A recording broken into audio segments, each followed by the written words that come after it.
대표팀 보고 체계에 대해서 발표하게 된 F서울의 박성규 트레이너입니다.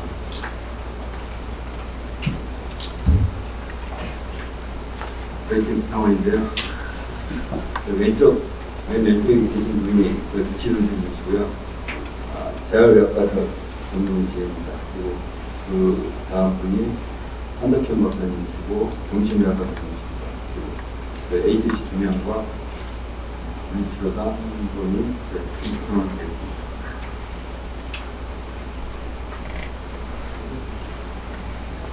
제가 그동안 트레이너 업무를 해오면서 어느 팀에서도 보고는 가장 중요했던 것 같습니다.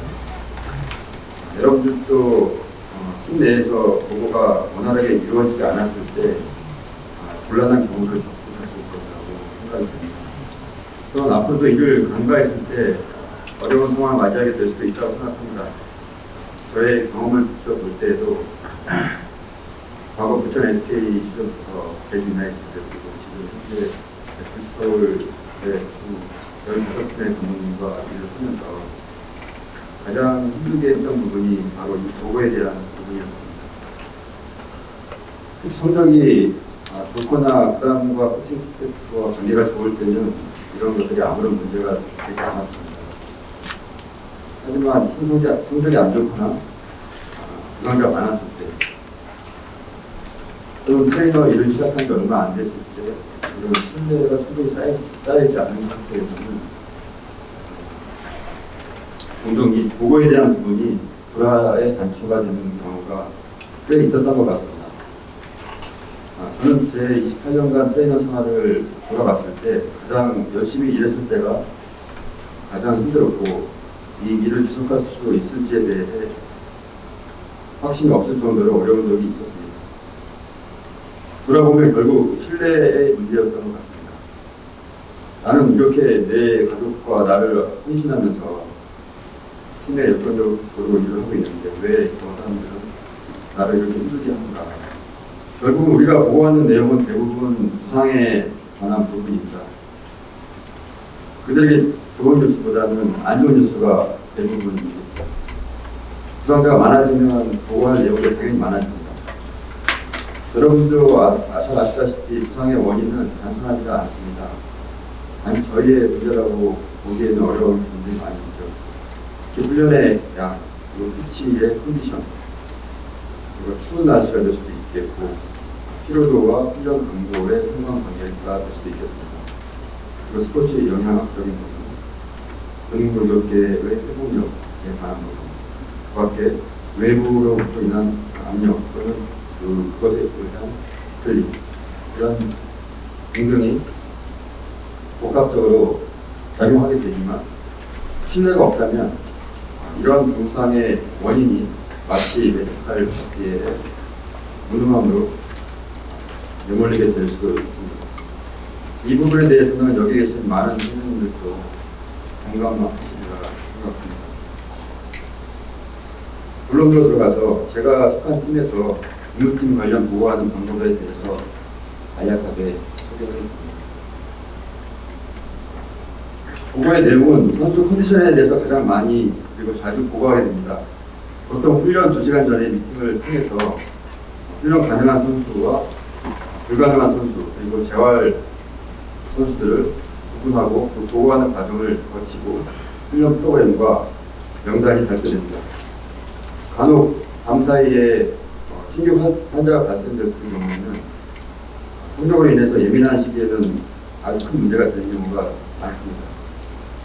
급성 장염이나 감기 몸살과 같은 돌발 변수들이 없을 수가 없는데요. 특히 올해는 코로나로 인해서 많은 선생님들도 힘드셨을 것이라고 생각이 듭니다. FC 서울의 경우는 시즌 초기에 18명 엔트리 뿌리기도 힘들 정도로 심각한 상황으로 있었습니다. 그래서 2군 선수들로만 겨우 엔트리를 구성해서 출전하기도 했었습니다. 훈련 중에는 부상이 발생을 하면 현장에서 바로 감독님과 그리고 구단 그리고 지 선생님과 상의해서 진료하고 그 결과를 다시 공유하는 과정을 거치게 됩니다. 그리고 매일매일의 훈련 후에는 새롭게 발생된 신규 부상자에 대해서 소촉 지와 지원 등을 하고 있습니다. 그 밖에도 시즌 전에 선수단 건강검진에 관한 부분, 그리고 시즌 후에는 지금 이 시기가 되겠죠. 메디컬 체크에 대한 부분, 그리고 한 시즌간에 있었던 부상에 관한 통계, 약품이나 평소의 물품 구매 예산에 관한 부분을 부단히 보고하기도 합니다. 보고의 방식은 먼저 저희 팀 조직부를 보시면 대부분 다른 팀들도 다 비슷하다고 생각이 됩니다만 대부분 구단 회장은 운영팀에 소속이 되어 있을 것으로 생각됩니다. 그래서 이 운영팀을 통해서 대표이사까지 보고가 되는 조직을 가지고 있고요. 엄밀하게는 조직도상에 저희는 제한되어 있지는 않습니다. 대부분 운영팀에 속해 있지만 독립적으로 운영되고 협조를 받는 구조입니다. 그리고 메디컬 팀의 구성원은 아까도 말씀드렸다시피 저희는 5명으로 정해져 있고요. 그 보고의 과정은 과거에는 환자가 발생을 하게 되면 병원 진료가 필요해 보일 때 감독에게 바로 보고를 하고 그리고 구단에 보고하고 또 주심장님과 상의를 해서 결과를 얻은 후에 다시 또 보고를 다시 하는 과정을 거치게 되었습니다. 현재의 경우에는 보고의 의사보다는 수평적으로 정보 공유를 하는 방향으로 변환되고 유지되고 있습니다. 업무의 효율성과 수평적인 조직을 위한 수단으로 원스텝 미팅을 했었고요. 그 후에 단체방을 만들었고 부서별로 여러 번 같은 내용의 전화나 메시지를 보내는 번거로움이 줄게 됐습니다. 그리고 신속히 높고 단계되는 것 같습니다. 이것은 비단 메디컬 파트뿐만 아니라 팀 매니저나 구단 그리고 여러 파트의 각 파트의 분석 파트가 될 수도 있겠고 병병들을 담당하는 통역들이 될 수 있겠고요. 이런 여러 가지 공지사항이나 선수들의 군입대 스케줄, 그리고 연맹의 교육 스케줄, 또는 선수단의 경기에 따른 이동 스케줄, 그리고 경기 당일날 스케줄, 여러 가지 부분들이 대부분 이곳에 공유가 됩니다. 이런 것들 예전에는 다 게시판을 통해서 붙여지고 누락되는 부분들도 많이 있었는데 이런 과정이 생김으로 인해서 더 간결해지고 정확해진 것 같습니다. 의무 관련해서 의사 결정 과정은 이렇습니다.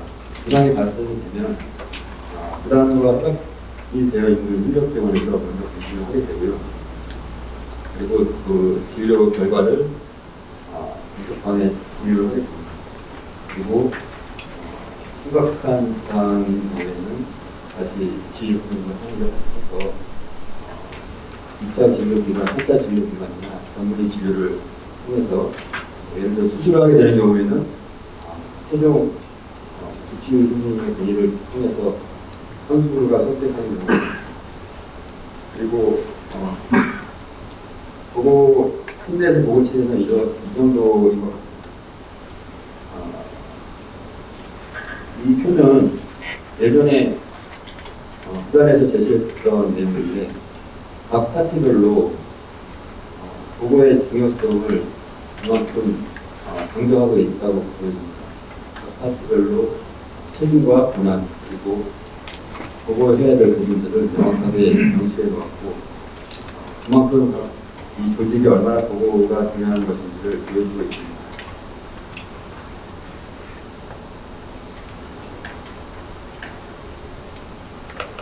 모든 분들이 보고로 인해서 어려움을 겪지 않았으면 하는 바람입니다. 기본적인 보고 체계는 반드시 필요하지만 상호간의 신뢰가 중요하다고 생각합니다. 그리고 신뢰란 일방적인 때 절대로 쌓이지 않습니다. 상호간에 믿고 숨김없이 대할 때 가능하고 신뢰가 쌓인 후라면 능력이 조금 부족하거나 작은 실수가 발생되더라도 도움이 됩니다. 이것은 비단 구단이나 코칭 스태프뿐만이 아니고 선수들과의 관계에서도 마찬가지라고 생각합니다. 앞으로 살아가실 동안에도 트레이너 생활을 하시면서 여러분들도 보고로 인한 스트레스 받지 마시고 선수들과 그리고 구단과 교원, 스태프와 신뢰를 쌓아 나가시기를 바라면서 강의를 마치겠습니다.